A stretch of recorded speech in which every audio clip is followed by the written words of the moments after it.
José Aguirre, hola, ¿cómo estás? ¿Qué? José Aguirre, Es de la iglesia. Hola, José.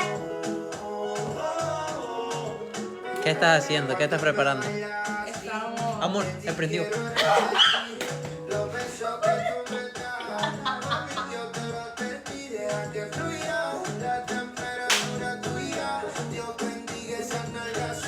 Prende el gato de arriba. La de buen rojo.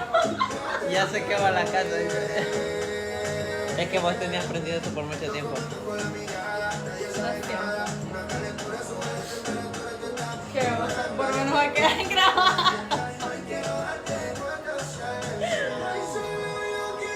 Estamos haciendo fajitas de